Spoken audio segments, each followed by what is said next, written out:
Hello దోస్తులు, welcome to my channel. మేము శివరాత్రి రోజు దర్శనానికి కాసింపేట్ మానసదేవి టెంపుల్కి వెళ్ళాము. స్వయంభూగా వెలిసింది మానసదేవి. గన్నేరువరం మండలం, కరీంనగర్ జిల్లాలోని కాసింపేట్ గ్రామంలో వెలిసింది. నిన్న శివరాత్రి స్పెషల్గా పార్వతుల కళ్యాణం జరిగింది. చాలా బాగా జరిగింది. ఆ కళ్యాణం వీక్షించినంతసేపు చాలా ప్రశాంతంగా అనిపించింది. చాలా పాజిటివ్గా అనిపించింది. ఎంతమంది జనమో చాలా బాగా అనిపించింది. అక్కడ దీపాలు కూడా పెట్టారు. మారేడ చెట్టు కింద ముడుపులు కట్టారు అమ్మవారికి, మానసదేవి అమ్మవారికి.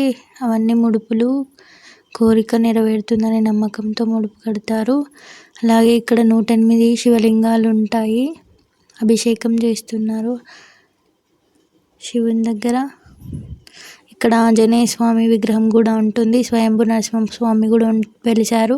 అలాగే త్రిముఖ రాక్షస సంహారం జరిగింది. మానసదేవి అమ్మవారు వధిస్తారు రాక్షసుని శివరాత్రి రోజు. మానసదేవి నాగులకు అధిపతి. మానసదేవి స్వయంభూగా వెలిసింది. రెండో స్థానం ఇక్కడ కాసింపేట్ గ్రామంలోని వెలిసింది స్వయంభూ మానసదేవి. నరసింహస్వామి అపురూప లక్ష్మి కూడా వెలిసింది.